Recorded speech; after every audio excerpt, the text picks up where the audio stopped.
वो सुबह की पहाड़ों की जो वाइब्रेशन होती है वो अलग ही टाइप की होती है।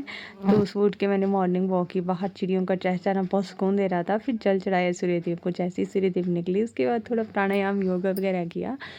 उतने में आस्था भी उठ गई थी और ये भी कर रही थी योगा। इसका योगा तो दिन भर चलता रहता है। फिर आगे मैं किचन में आग वगैरह जलाई, फ्रेश हवा ली, फिर पानी पिया। सुबह पहले गर्म पानी पीती हूँ मैं, तो पानी वगैरह पिया। आज बन रही थी ब्रेकफास्ट में भिंडी, और यहाँ पे मैं ऊपर आ गई थी तो देखो स्ट्रॉबेरी लगी हुई है हमारी। मुझे तो बहुत ज़्यादा टेस्टी लगी। आजकल तो बच्चों के लिए इसकी बहुत अच्छी फ्रूटिंग हुई है इस बार भी स्ट्रॉबेरी की। तो बच्चे को तो मैं यही खिलाती हूँ, सीजनली फ्रूट बच्चों को हमें खिलाना चाहिए।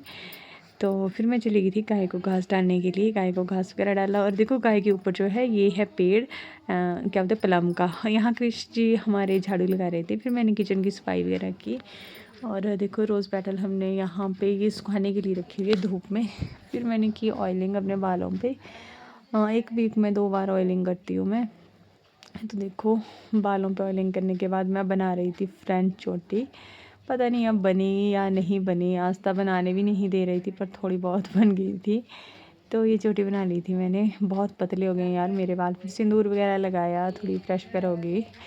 और यहाँ पे आस्था की दादी बाहर बैठे हुए थे और मैं लग गई थी अपना काम करने। मुझे जब भी टाइम मिलता है ना, आप सोच रहे होंगे क्या लिख रही है, तो मैं बताती हूँ कि मैं क्या लिख रही हूँ। ये देखो, मैं जब भी मुझे टाइम मिलता है दिन के टाइम में, तो ये राधा नाम का मैं जाप करती हूँ, मतलब लिख के। तो इस तरह से मैं ये काम कर रही थी। ये काम करने के बाद पति देव की ये 2 टी-शर्ट थी, बोला इनको सिलाई मार देना, वो काम किया। फिर आस्था देखो ये दिन बच्चों के साथ मैनेज करना बहुत मुश्किल होता है, दिन भर बिल्कुल भी नहीं बैठती है। फिर शाम के टाइम मैं गाय को घास लाने चली गई थी। मैं और आस्था की ताई गए थे, और यहाँ पे हमने गाय के लिए हरा भरा घास काटा। और रात के लिए आज दाल डाल दी थी मैंने, और चावल बन के तैयार हो गए थे। सन सेट हो रहा था। ये राख मैंने ली है बर्तन धोने के लिए। मैं जो हूँ बर्तन वो राख से धोती हूँ। और पतिदेव सुबह के लिए सब्ज़ी काट रहे थे यहाँ पे। और फिर हम आ गए रूम में। तो आज के लिए इतना ही, मिलते हैं नेक्स्ट व्लॉग में।